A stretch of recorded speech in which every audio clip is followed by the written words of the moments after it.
Hello everyone, আমি ঈশিতা। আজকের এই ভিডিওর মাধ্যমে আমি কিছু কথা তোমাদের সাথে শেয়ার করে নেব। তো প্রথমে তোমাদের একটা কথা জানিয়ে রাখি যে এই প্রথমবার আমাদের দক্ষিণ চব্বিশ পরগনা জেলার ফলতা ব্লকে কোনো বইমেলা অনুষ্ঠিত হলো। মানে এর আগে কোনোদিনও কোনো বই মেলা হয়নি, এমনি অনেক মেলা হয়েছে, কৃষি মেলা, রাস মেলা, গোষ্ঠ মেলা, এরকম অনেক মেলাই হয়েছে, কিন্তু বই মেলা কিন্তু এই প্রথমবার হলো এই 2025 ডিসেম্বরে। সম্ভবত বইমেলার শুভ উদ্বোধন হয়েছিল 8 ডিসেম্বর। সেই 8 ডিসেম্বর থেকে শুরু করে মেলাটা কিন্তু এখনো চলছে এবং সম্ভবত মেলাটি শেষ হবে 14 ডিসেম্বর মানে সানডেতে। আজকে 12 ডিসেম্বর, আজকে আমি গিয়েছিলাম ওই মেলা প্রাঙ্গণে। ফলতাবাসীর অনেকেই কিন্তু এই মেলা সম্বন্ধে অবগত, কিন্তু যারা এখনো পর্যন্ত এই মেলা সম্বন্ধে কিছু জানো না, অবগত নও, তারা কিন্তু অবশ্যই একবার মেলাতে ঘুরে এসো। মেলাটি রবিবার পর্যন্ত চলবে। যারা বইপ্রেমী মানুষ, বই পড়তে ভালোবাসো, তারা কিন্তু এই দুদিনের মধ্যে অবশ্যই একদিন মেলাটা ঘুরে দেখতে পারো, বইগুলো দেখতে পারো এবং ভালো লাগলে তোমরা পারচেসও করে নিতে পারো। ওখানে অনেক ধরনের তোমরা কিন্তু বই পেয়ে যাবে, অনেকগুলো স্টল দেখলাম, বুক স্টল। দেখো, এইবার অনেকেরই মনে হতে পারে যে আমি ভিডিওটা এত লেট করে কেন শেয়ার করছি। আবার এই ভিডিওটা যারা যারা দেখবে তাদের মধ্যে হয়তো অনেকেই মেলাটায় 2-3 দিনও ঘুরে এসেছে। তো এবার কারণটা একটু শেয়ার করি। মেলাটা যখন থেকে শুরু হয়েছে তারপর থেকে কিন্তু ওই রাস্তা দিয়ে আমি অনেকবার যাতায়াত করেছি, কারণ মেলাটা যেখানে অনুষ্ঠিত হচ্ছে সেখান থেকে আমার বাড়ির ডিস্টেন্স মাত্র 10 মিনিট। কিন্তু তারপরে আমি মেলায় যেতে পারিনি, কারণ কলেজ ছিল এবং ডান্স ক্লাস এবং এটা সেটা করে যাওয়া হয়নি। মানে দেখতে দেখতে আমি রোজই যাচ্ছি যে মেলাটা হচ্ছে, কিন্তু ওখানে নেমে মেলায় আর ঘোরা হয়নি। কারণ আমি জানতাম যে আজকে মানে 12 ডিসেম্বর আমাকে ওখানে যেতেই হবে, কারণ এই মেলা প্রাঙ্গণে সাংস্কৃতিক অনুষ্ঠান যে এতদিন ধরে অনুষ্ঠিত হচ্ছে, যেদিন থেকে মেলা শুরু হয়েছে সেদিন থেকে কিন্তু রেগুলার বিভিন্ন ধরনের অনুষ্ঠান ওখানে চলছে মেলা প্রাঙ্গণে। তো আজকেরও একটা সাংস্কৃতিক অনুষ্ঠান ওখানে হয়েছে, সেখানে আমি অংশগ্রহণ করেছি। তো আমি তো জানতামই আজকে আমাকে যেতে হবে, তো ভাবলাম আজকেরই আমি মেলাটা ঘুরে দেখে নেবো। তো সেই জন্য আজকেরই ঘুরলাম আর আজকেরই আমি তোমাদের সাথে ভিডিওটা শেয়ার করছি। তো যারা আমাদের আশেপাশে থাকো, মানে ফলতা, ডায়মন্ড হারবার, ফতেপুর, দস্তুপুর, মানে আশেপাশে যাদের বাড়ি, তারা যদি কেউ না জেনে থাকো তাহলে তারা কিন্তু ভিডিওটা দেখে অনায়াসে কিন্তু এই দুদিনের মধ্যে যে কোনো একদিন তোমরা ঘুরে নিতে পারো মেলাটাতে। আর এবার আমি তোমাদের সাথে যে বইগুলো কিনেছি সেগুলো শেয়ার করবো, বাট তার আগে তোমাদেরকে একটা কথা জানিয়ে রাখি যে এই মেলায় যে সাংস্কৃতিক অনুষ্ঠানটা হলো সেটার ব্যাপারে। দেখো, আশেপাশে কিন্তু অনেক স্কুল রয়েছে এবং বিভিন্ন ধরনের এখন ডান্স গ্রুপও রয়েছে। তো এখানে মেলা যেদিন থেকে শুরু হয়েছে প্রতিদিনই কিন্তু কোনো না কোনো গ্রুপ বা স্কুলের তরফ থেকে আই থিঙ্ক প্রোগ্রাম হয়েছে। তো আজকের আমি যে স্কুলে পড়তাম সেই স্কুলের একটা আর কি পারফরমেন্স ছিল, এবং একটা নয়, বেশ অনেকগুলো পারফরমেন্স ছিল, একটা ফুল প্রোগ্রাম আর কি আমরা করেছি। তো বর্তমানে আমি তো স্কুলের প্রাক্তন ছাত্রী। আমার স্কুল হরিণডাঙ্গা হাই স্কুল।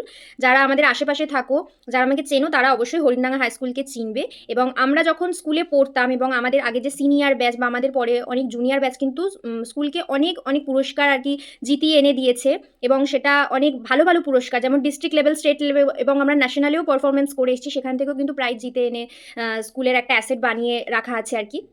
তো সেটার জন্য শুধু নয়, আমরা যখন স্কুলে পড়তাম টিচারদের সাথে আমাদের এমনই একটা বন্ডিং ছিল, সেটা মানে টিচারদেরকে যেরকম সম্মান শ্রদ্ধা করতাম, যখন তারা শাসন করতো সেটাকে সেইভাবেই নিতাম, এবং একটা শ্রদ্ধা ভালোবাসার সম্পর্কটা এমনভাবে তৈরি হয়েছে, আমরা গড়ে তুলেছি টিচাররা এবং আমরা স্টুডেন্টরা, সেটা কিন্তু আজ অবধি অটুট থেকে গেছে। তো আমি স্কুল থেকে পাস আউট হয়েছি 2020 সালে, আর আজ 2025। এখনও মানে স্কুলে যখন কোনো বড় বড় প্রোগ্রাম হয়, সেটা প্ল্যাটিনাম জুবিলি হতে পারে, পুনর্মিলন উৎসব মানে রিউনিয়ন, এবং যদি প্রাক্তনীদেরকে নিয়ে কোনো বিশেষ কোনো অনুষ্ঠানের আয়োজন করা হয়, বা এই যে বইমেলা প্রাঙ্গণে সাংস্কৃতিক অনুষ্ঠান হলো, এরকম অনেক অনুষ্ঠানে কিন্তু আমাকে স্কুলের টিচাররা মনে করেন বারংবার। মানে এটাই খুব ভালো লাগে এবং এটাই আমার কাছে অনেক বড় পাওয়া। কারণ স্কুল থেকে পাস আউট হয়ে যাওয়ার পরেও স্কুলে খাতা কলমে হয়তো আমার নামটা এখন আর রেজিস্টার্ড করা নেই, কিন্তু টিচারদের মনে কিন্তু আমার নামটা আজও রেজিস্টার হয়ে আছে, এবং ওনারা যে এতদিন পরেও আমাকে মনে রেখেছেন এবং আমাকে এইভাবে ডাকেন, এত আদর ভালোবাসা দেন, এবং আমি কোনো পারফরমেন্স করলে সেটার ওনারা খুব প্রশংসা করেন। এইগুলোই তো মানে এই ছোট ছোট জিনিসগুলোকেই অনেক বড় প্রাপ্তি বলে মনে হয়। তো এটা আমার খুব ভালো লাগে যখন আমাকে আমার স্কুল বা কলেজেও, ইভেন আমাকে কলেজ থেকেও কিন্তু আমি বিবেকানন্দ কলেজ থেকেও পাস আউট হয়ে গেছি, কিন্তু এরপরেও কিন্তু আমাকে মনে রেখেছে অনেকেই এই জিনিস। সেই জন্য আজকে একটা সাংস্কৃতিক অনুষ্ঠান হয়েছে, এবং শুধু আমি নয়, অনেক প্রাক্তন ছাত্রছাত্রী কিন্তু আজকে অংশগ্রহণ করেছিল এই অনুষ্ঠানে, তার সাথে বর্তমান ছাত্রছাত্রীরা তো ছিলই। এবং আমাদের ফুল একটা সেট, মানে প্রোগ্রামটা পুরো একদম গোছানো ছিল। আমাদের প্রোগ্রামের মধ্যে নাচ, গান, আবৃত্তি এবং নৃত্যনাট্য সব কিছুই কিন্তু ছিল, এবং প্রোগ্রামটা ভীষণ সাকসেসফুলভাবে আমরা কমপ্লিট করেছি। তারপরে প্রোগ্রামের শেষে আমি বই মেলাটা ঘুরে দেখলাম এবং কিছু বই কিনে নিলাম। বইগুলো তোমাদের সাথে এক এক করে শেয়ার করবো, বাট তার আগে বলে দিই, আমি জানি বেশিরভাগ বই দেখি তোমাদের মনে হবে যে এগুলো তো বাচ্চাদের বই, এগুলো কেন আমি কিনেছি। তো আমার একটু এরকম বইগুলো খুব পড়তে খুব ভালো লাগে, বাচ্চাদের হোক বা বড়দের হোক। আর বিশেষ করে দেখো, আমি যেটা মনে করি যে আমার হচ্ছে মানে শুধু বয়সটা মনে হয় সংখ্যাতেই বেড়েছে, কিন্তু মনের মধ্যে এখনো যেন সেই বাচ্চা মেয়েটাই রয়ে গেছে, বাচ্চাদের বই পড়তেও ভালো লাগে, এবং আমার বাড়ির লোকও আমাকে এমনভাবে প্যাম্পার করে আমি সেই ছোটোটাই রয়ে গেছি।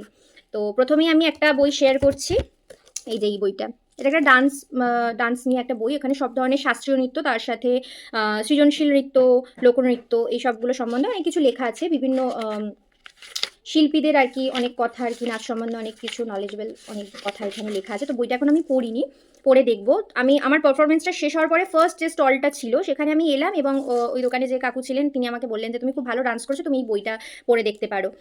তো উনি এমনভাবে বললেন সুন্দরভাবে, মা বললো উনি বলছে যখন এই বইটা নিয়ে, তো তার জন্য এই বইটা নিলাম, পড়ে দেখবো, পড়ে জানাবো নাচ শিখতে হলে। এবং এই বইটা কিন্তু অনেকে মিলে লিখেছেন।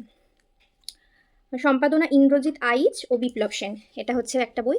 আর সেকেন্ড যে দুটো বই শেয়ার করব, ছোটদের রামায়ণ আর ছোটদের মহাভারত, এই দুটো হচ্ছে আমার মা আমাকে কিনে দিয়েছে। আমি চলে যাচ্ছিলাম ওই স্টলটার সামনে দিয়ে, মা আমাকে ডেকে বললো ছোটদের রামায়ণ মহাভারত পড়বি? আমি তখন বলেছিলাম হ্যাঁ পড়বো, আমার খুব ভালো লাগে। দেখো রামায়ণ মহাভারতের গল্প চেনা, বাট তাও এরকম বাচ্চাদের মতো গল্পের ছলে পড়তে বেশ ভালোই লাগে। তো এই দুটো বই কিনে নিয়েছি। নেক্সট যে স্টলটাতে গিয়েছিলাম সেখান থেকে আরও একটা বাচ্চাদের বই কিনেছি। এরকম পপ আপ বুকগুলো আমার কিনতে খুব ভালো লাগে। আগের বছর না, বেশ অনেক বছর আগে আমি কলকাতা বইমেলাতে গিয়েও কিন্তু এরকম একটা বই কিনে নিয়েছিলাম। জানি এটা বাচ্চাদের বই, আমার হয়তো খুব একটা কাজে লাগবে না, তাও এটা আমি কিনেছি, আমার খুব কিউট লেগেছে। Fairy tales Bambi. হ্যাঁ ওই বছর কিনে বইমেলা আমার মামার সাথে গেছিলাম, ওই বইটা আমাকে মামা কিনে দিয়েছিল। সেই বইটা হয়তো ওপরে রাখা আছে, দেখবো যদি কোনোদিনও শেয়ার করতে পারি। এবার একটা বই তোমাদের সাথে শেয়ার করছি, এটা ভীষণ একটা মোটিভেশনাল বই, যেটা হচ্ছে গৌর গোপাল দাসজির লেখা এনার্জাইজ ইওর মাইন্ড। তো এই বইটা নিয়ে নিয়েছি, কারণ এনার ভিডিও আমি ইনস্টাতে বা সোশ্যাল মিডিয়াতে অনেক দেখেছি এবং ভীষণ ভালো লাগে, মানে খুব মোটিভেটেড হই এনার কথা শুনলে। তো ওনার লেখা একটা বই নিয়ে নিয়েছি। আর এই যে একটা পুচকু হনুমান চালিসা নিয়েছি। হনুমান চালিসা অলরেডি আমার বাড়িতে আছে, ঠাকুর ঘরে রয়েছে, আমার বইয়ের টেবিলে রয়েছে। তারপরেও এটা নিলাম, এটা ব্যাগে একটা রাখবো বলে। পুচকু মতো হনুমান চালিসা, হনুমান চালিসা মুখস্থও হয়ে গেছে, কিন্তু আমি যেটুকুনি জানি যে হনুমান চালিসা মুখস্থ হলেও সেটা মুখস্থ বলা উচিত নয়, মানে পুজোর সময় ওটা বই দেখে পাঠ করাটাই উচিত। তো তার জন্য একটা ছোট্ট মতো ব্যাগে রাখবো বলে নিয়ে নিয়েছি পকেট হনুমান চালিসা। আর আরেকটাও নিয়ে নিয়েছি আমার প্রভুরই বই, হনুমানজির। এটাও হচ্ছে বাচ্চাদেরই বই বলতে পারো, tale of Hanuman. Yes, tale of Hanuman. তো এই বইটাও দেখো কি কিউট, কালারিং সব ছবি টবি দিয়ে ইংলিশে একটা বই। এই বইটা আমার খুব কিউট লেগেছে তাই আমি নিয়েছি। তো এত কটা বই আমি বইমেলা থেকে কিনে নিয়েছি। আরও অনেকগুলো বই দেখছিলাম, বাট সব বই তো এরকমভাবে নেওয়া যায় না, অনেক বুক মানে অনেক এর মধ্যে অনেক বই কিন্তু ই বুকেও অ্যাভেলেবেল রয়েছে, সেই জন্য আর কিনিনি আলাদা করে। তো এই কটা বই কিনে নিয়েছি। তো আজকের আর ভিডিওটা লেন্দি করছেন আমি জানি, আমি অনেক বক বক বক বক করে ভিডিওটাকে অনেক লেন্দি করে নিয়েছি, বাট ইচ্ছে হলো তোমাদের সাথে এই কথাগুলো শেয়ার করি তাই করলাম। আর আজকে আমার লুকটা কেমন হয়েছে সেটা কিন্তু তোমরা অবশ্যই জানিও কমেন্ট সেকশনে। আমি এই লুকের ফটো এবং আমার যে ডান্স পারফরমেন্সটা করেছি আমি ওখানে, আমার একটা বন্ধু ভিডিও করে দিয়েছে, খুব শীঘ্র আমি ভিডিওগুলো পেয়ে যাবো, তো সেটাও তোমাদের সাথে শেয়ার করবো। তোমরা পারফরমেন্সটাও দেখে জানিও কেমন হয়েছে। আর আজকের আমার লুকটা কেমন হয়েছে কিন্তু তোমরা দেখে জানিও, এখন আমি বসে আছি বুঝতে পারবে না ভালো করে, আমি ছবি শেয়ার করে দেবো, সেটা কিন্তু তোমরা অবশ্যই কমেন্ট করে জানাবে আমাকে কেমন লাগছে। আমি আজকের পদ্মাবতের ঘুমার যে গানটা ওই গানেই হচ্ছে পারফর্ম করেছি, সেই জন্য একটু এই রানী পদ্মাবতীর মতো লুকটা ক্রিয়েট করার চেষ্টা করেছি মাত্র। তো চলো আজকে ভিডিওটা এখানেই এন্ড করছি, খুব শীঘ্রই নেক্সট কোনো ভিডিওতে বা অন্য কোনো কন্টেন্ট নিয়ে তোমাদের সাথে দেখা হচ্ছে। Till then take care and by.